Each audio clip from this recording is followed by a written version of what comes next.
Kalau mau dihitung ibadah, ibadah kita nggak bakal pernah untuk mendapatkan derajat yang tinggi, melainkan wajib diiringi dengan setiap amalan, sehingga amalan tersebut yang akan membawa kita sampai ke dalam surganya Allah.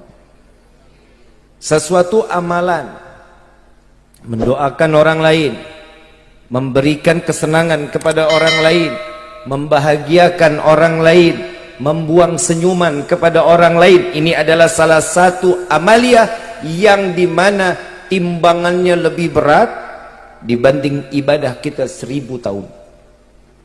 Kenapa? Saat senyuman membuat kebahagiaan orang lain, kita senyum, orang lihat kita senang. Kita membuat bahagia hati orang lain juga ikut terus bahagia. Karena kebahagiaan yang dititipkan oleh Allah kepada hati setiap hamba, maka kebahagiaan itu akan membawa kita ke jalan yang betul-betul dibutuhi setiap hamba, jalan yang diridhai oleh Allah. Seseorang kalau punya amaliyah baik, orang nggak bakal jauh-jauh sama kita, betul nggak? Kalau jauh maunya dekat aja. Ada orang yang tiap hari ngegedekin, duduk dikit ngomongin orang, duduk dikit ngejelekin orang. Kira-kira orang begini betah nggak kita duduk sama yang begini?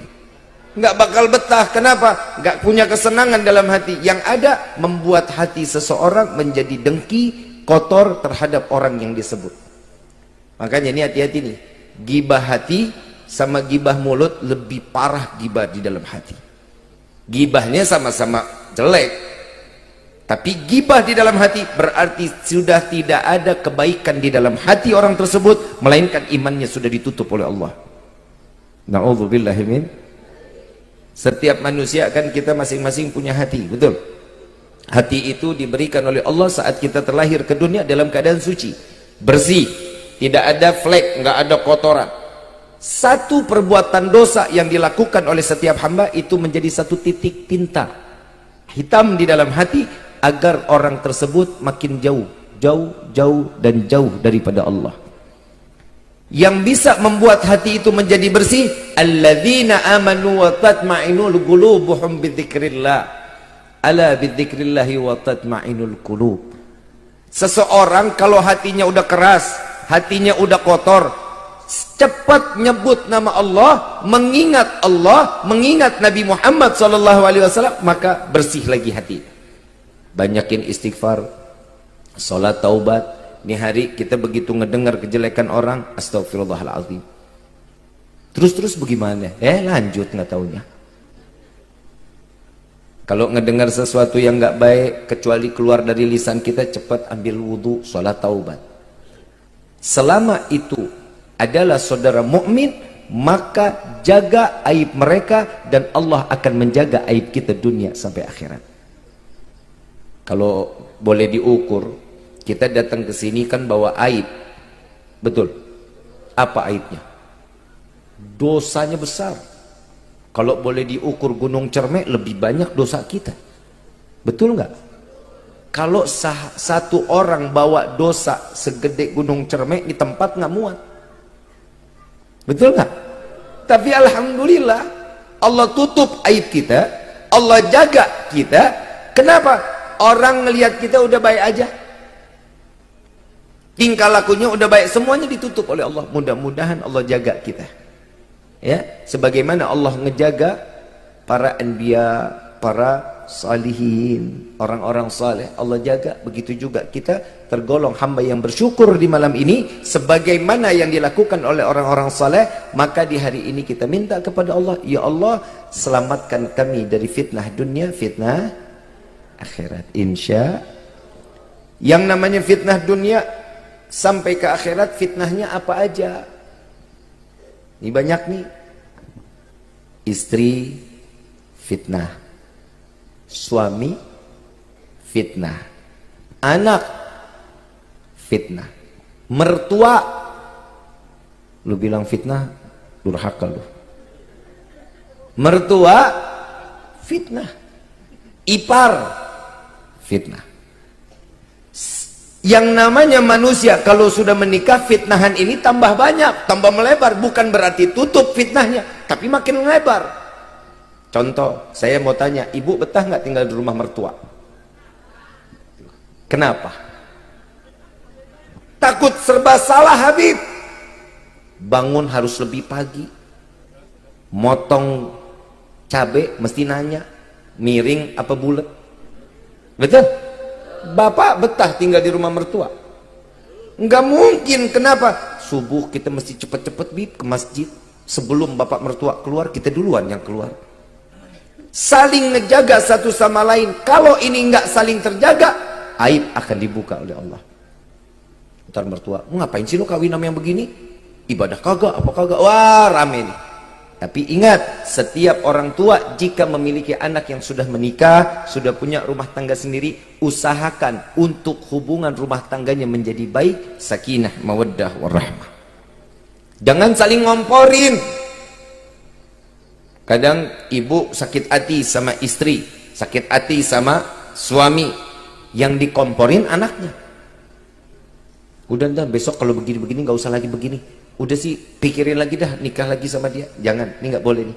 Orang tua serahin semuanya kepada Allah, di dalam sujudnya dia kepada Allah. Ya Allah, Rabbi habli minas salihin. Rabbana hablana min azwajina wa dhurriyyatina wa qurratal a'yun waj'alna lil muttaqina imama. Minta sama Allah agar keluarga kita diberikan kelembutan, kasih sayang yang luas. Karena apa? Rumah tangga bisa bagus, sakinah, mawaddah, warahmah kalau Allah sama Nabi ada di dalam rumah tangga. Contoh, anak bisa jadi fitnah. Banyak seorang anak yang sampai sekiranya dapat menyebloskan orang tua ke dalam neraka jahanam. Tingkah lakunya. Yang pertama nih, kadang kita kalau ngelihat anak bandel luar biasa, ada nggak? Tiap hari nggak bisa ngelihat genteng orang, ngelihat genteng bawaannya mau disambit aja, badungnya setengah mati. Diajak ngomong ngelawan. Yang keluar dari orang yang ngelihat anak ini badung, apa yang ditanya? Yang ditanya cuma satu. Budak saha eta. Betul nggak? Yang ditanya anak siapa? Tapi kalau ini anak baik, akhlak, beradab, sopan, santun kepada orang lain, yang ditanya apa? Nah, namanya siapa? Tinggalnya di mana? Sekolahnya di mana? Orang tuanya belum ditanya. Kenapa? Ini baru jadi fitnah dunia, fitnah akhirat. Dan anak bisa juga membuang orang tua sampai ke dalam neraka jahanam. Yang pertama, durhaka sama orang tua. Orang tua udah bilang, orang tua yang namanya nikmat di dalam ibadah, orang tua nikmat ibadah, orang tua enak ibadah, tapi orang tua tersebut nggak pernah ngasih tahu anak, nak sholat, nak udah ngaji belum? Ini tugasnya bapak nih pak. Urusan anak untuk ibadah, urusan orang tua laki-laki. Perempuan hanya menjadi madrasah pertama. Yang tanggung menjadi imam dalam rumah tangga adalah seorang ayah. Kenapa? Tegur anak tersebut. Nah, sholat. Jangan ditanya, nak, nilai matematikanya kok turun? Bahasa Inggrisnya berapa, nak? Nah, rapotnya begini kok, nak. Ini yang ditanya masalah urusan sekolahnya. Urusan ibadah, giliran subuh nggak pernah dibangunin. Na'udzubillah min dzalik. Kita punya rumah. Ya, kita punya rumah. Rumahnya kita ini kebakaran. Anak kita lagi tidur di dalam kamar. Kira-kira kita selamatin nggak tuh anak? Pasti bakal diselamatin. Kenapa? Karena cinta sama anak kita. Tapi di akhir zaman banyak orang tua yang melemparkan anak ke dalam neraka jahanam. Kenapa? Sholat subuhnya nggak pernah dibangunin, sholat zuhurnya nggak diingetin, sholat asar nggak ditarik untuk sholat maghribnya didiemin untuk selesain dia permainannya, sholat isyaknya biarin dia tidur. Nggak ada. Saya mau tanya sama bapak, pak, anak di dalam kamar, kira-kira kalau bapak yang ketiban panasnya, kena baranya, ridho apa enggak? Enggak ridho. Bapak sialan. Yang namanya orang tua ridho anak di dalam, mau ketiban kek, mau panas kek, mau kebakar, bodoh amat, yang penting anak saya selamat. Betul? Nggak ada orang tua, udah deh biarin aja kebakaran dah, orang stok anak saya masih banyak. Nggak ada orang tuanya begitu, nggak ada. Kenapa? Pasti bakal diusahakan untuk diselamatin anak tersebut. Pak, mungkin Bu, di hari ini kita cuma dengar tentang neraka lewat para lisan alim ulama, lewat para kiai, lewat para asatid, lewat para habaib. Ingat, neraka itu hak dan itu ada. Hukuman Allah ada. La in syakartum la azidannakum wa la in kafartum inna adzabi. Jika orang tersebut pandai bersyukur kepada Allah, nikmat akan ditambah oleh Allah, jangan khawatir. Tapi jika orang ini kufur, maka siap-siap azab Allah baik dunia akhirat pasti akan ditanggung oleh hamba tersebut. Makanya kalau mau ngejaga sesuatu, jaga yang betul. Anak itu kan titipan, betul? Istri itu titipan. Anak titipan, istri titipan, harta titipan, jabatan adalah titipan. Semua ini akan menjadi pertanggungjawaban kita di hadapan Allah. Bagaimana kita menjalankan, apakah betul sesuai dengan syariat Allah ataupun kita jauh dari apa yang dikatakan syariat kita jalankan. Na'udzubillah min dzalik. Urusan anak, yang pertama ngasih nama yang bagus. Dilihat Fadli Subhanul Ghadi, bagus namanya. Kadang ada yang namanya maunya ke Eropa-Eropaan, begitu ngomong belibet. Ada kan? Apa sih Bib manfaat kita kasih nama orang-orang soleh? Muhammad, Abdurrahman, Abdullah. Kadang ada nama orang tua disambung, yang laki sama yang perempuan, ya kan? Sekarang ini lagi model nih, nama yang laki Baskara, nama yang laki Baskara, bukan maskara, bukan, Baskara.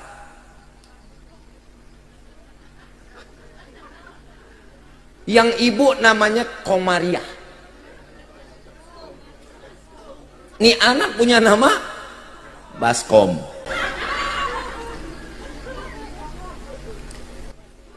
Kenapa sih kita nggak ikutin apa yang pernah diajarkan oleh orang-orang soleh? Kasih anak nama yang baik. Kenapa? Karena itu adalah titipan dari Allah. Nama itu adalah doa. Kenapa? Setiap nama yang baik pasti akan menjadi kebaikan buat anak kita kelak. Insya. Kenapa sih disebut namanya Abdurrahman, Abdullah, Abdurrahim, Mustafa? Macam-macam nama orang-orang dulu tuh bagus-bagus. Kalau sekarang mah dibilang mah enggak sekolot, enggak modern. Betul kan? Tapi ingat, manfaatnya kelak nanti di yaumil qiyamah. Ada Muhammad tukang ibadah, ada yang namanya Muhammad wali min auliyaillah, ada yang namanya Abdullah, ada orang yang ibadah, ada yang makai nama itu tersebut dia belum pernah bisa beribadah. Mungkin karena jauhnya dia kepada Allah, tapi namanya itu.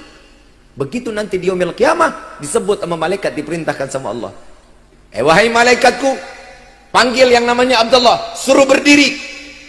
Wali min auliyaillah yang bernama Abdullah, masuklah surga. Semua yang termasuk orang ahli maksiat dia berdiri. Kenapa? Ini kan ahli maksiat. Ya Allah, ini orang ahli maksiat, kenapa jadi berdiri juga? Sampaikan kepadanya, siapa namanya? Namanya Abdullah. Apa kata Allah? Masukkan dia ke dalam golongan orang-orang yang saleh. Berkah nama selamat itu jadi syafaat. Saya waktu itu pernah ke pemakaman, ada namanya, tapi saya ketawanya luar biasa. Orang lagi sedih banget, saya ngakak cekikikan. Saya duduk di batu nisan. Ini belakang batu nisan nih. Ini saya duduk, kalau di Jakarta kan ada tempat duduknya tuh. Saya duduk, saya lihat gitu, saya ketawa sekenceng-kencengnya. Sampai saya keluar dari area pemakaman, saya keluar. Temen nanya, lu kenapa? Jangan sekarang, ntar dulu. Kenapa? Udah ntar dulu. Selesai pemakaman, saya tarik teman saya. Tuh lo baca, Ini yang bikin gue ngakak, Rabo bin Kamis. Nah punya ibu Jumat, punya kakek Sabtu. Ini kan bahaya. Rabo bin Kamis ada, bukan nggak ada. Kalau ibu bapak nggak percaya, jalan-jalan ke TPU, tempat pemakaman umum, coba dilihat. Nama macam-macam namanya. Jadi besok-besok kalau mau nyari nama buat anak yang baik, jangan nyari di Google, ke TPU. Nanti yang cocok-cocok tuh namanya tuh. Ibu bapak yang dirahmati oleh Allah, nama adalah satu doa yang berharga dari orang tua. Yang kedua, didik anak dekat dengan Allah. Kalau anak nggak dididik dari sekarang untuk dekat sama Allah sebelum dia balik, maka selanjutnya dia akan terus menerus akan jauh dari Allah. Kadang orang tua main taruh aja anak di madrasah. Udah serahan yang begini mah urusan ustad. Karena kita mah kurang dalam agama. Masa iya ibu bapak nggak bisa hafal Al-Fatihah? Masa iya nggak hafal Bismillahirrahmanirrahim? Ajarkan sesuatu yang akan setiap hari dia lakukan. Ajarkan Bismillahirrahmanirrahim, Alhamdulillahirabbil alamin, Ar-Rahmanirrahim, Maliki yaumiddin. Bacain Al-Fatihah, ajarin ini anak. Kenapa? Ini akan terpakai terus sampai yaumil qiyamah. Kalau ini anak jadi seorang ulama, saat dia ngaji baca Bismillahirrahmanirrahim, pahalanya kita dapat.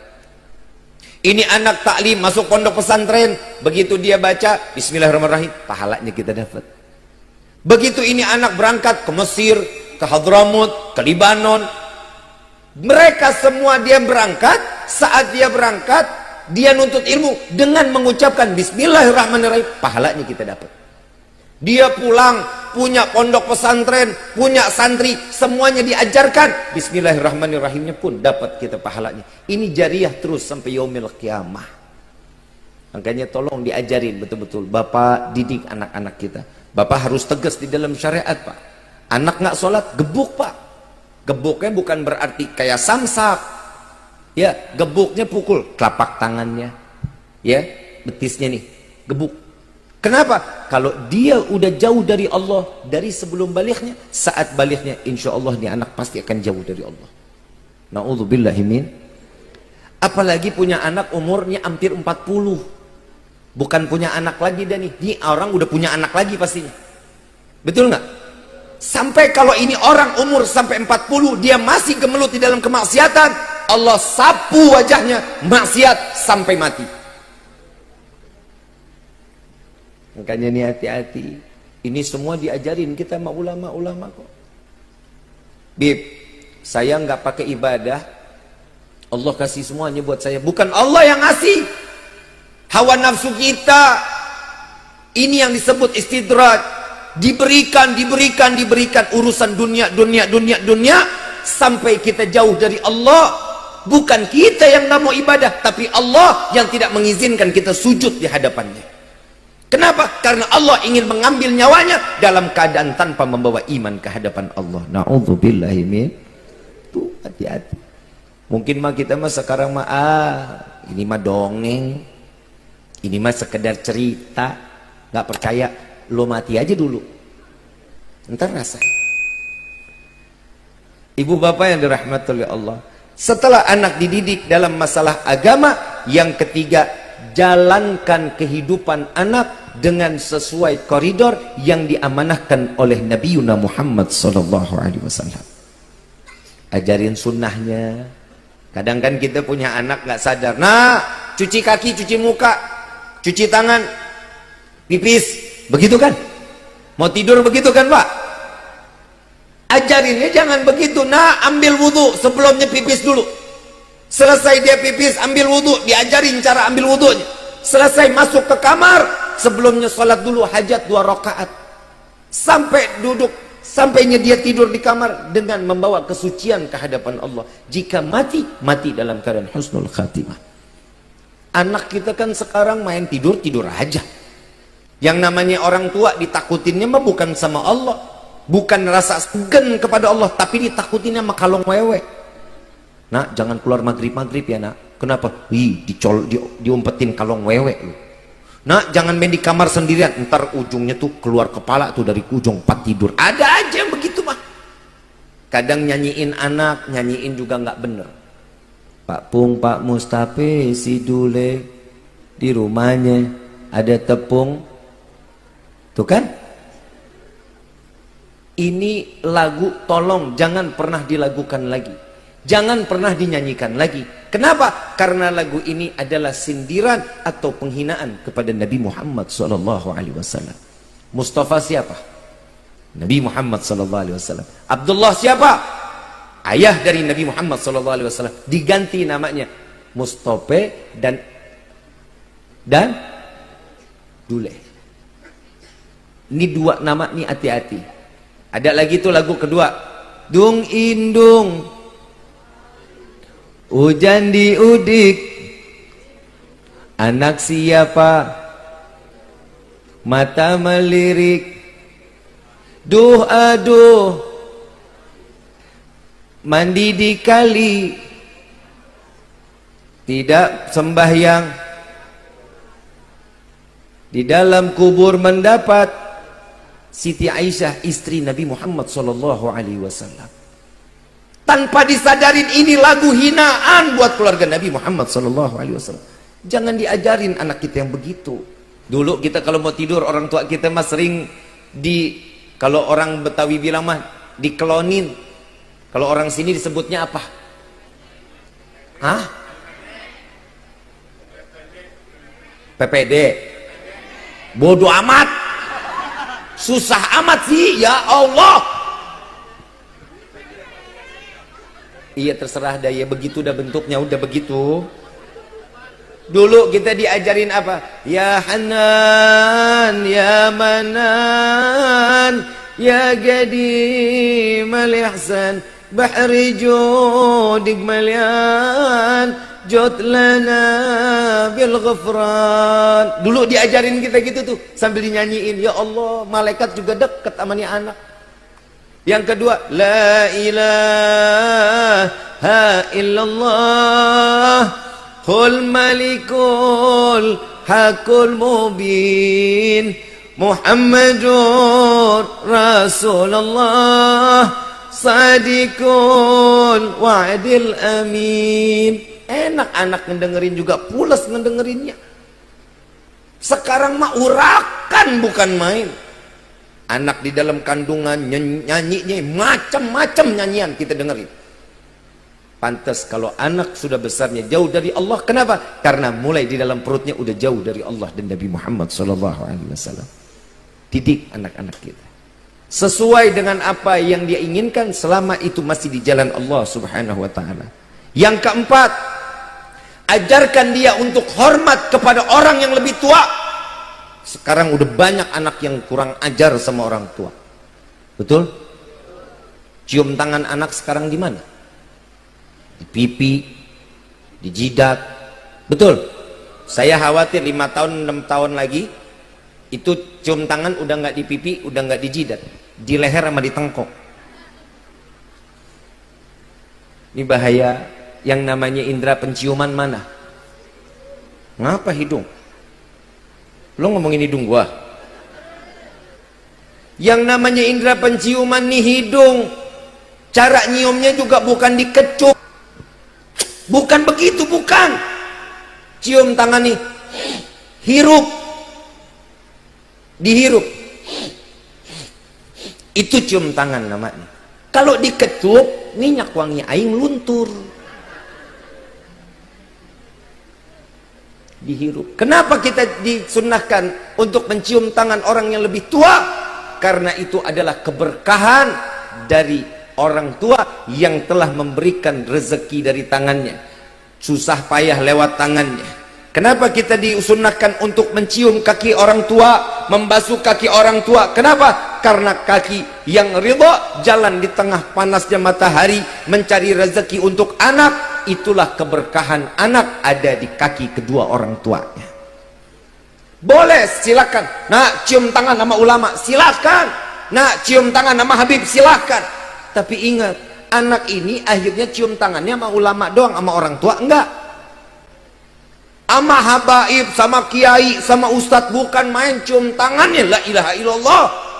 Kadang kita sampai dijegat. Kemarin saya di mana tuh ya? daerah Bekasi.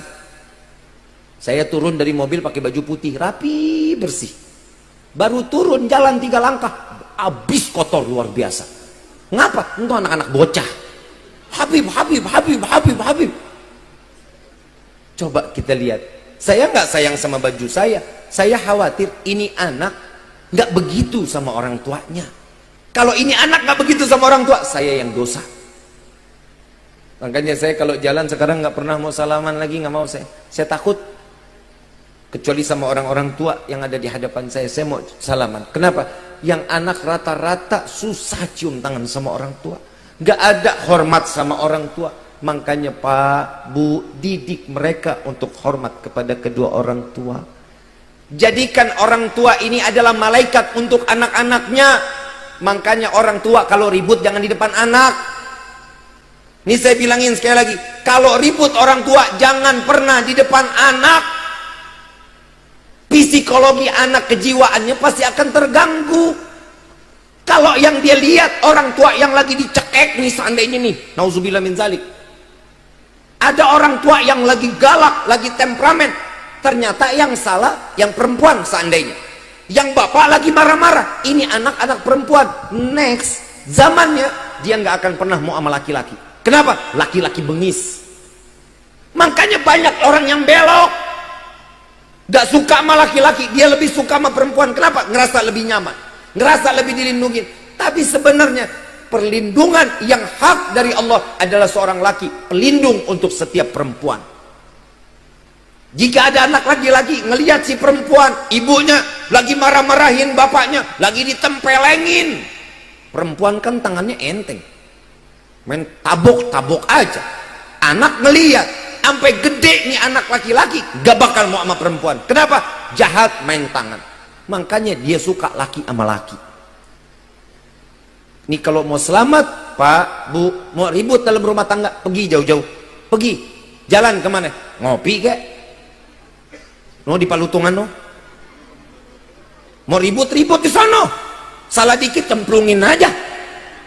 Jangan, ngomong baik-baik. Gak ada permasalahan di dalam kehidupan, gak ada jalan keluar. Fa inna ma'al usri yusran, inna ma'al, pasti ada, gak usah khawatir. Tapi jangan pernah ditongolin di depan anak. Kalau ini terjadi, anak kita akan menjadi imbas apa yang kita lakukan di hadapan dia. Faham sampai sini Bu, Pak? Faham sampai sini? Insya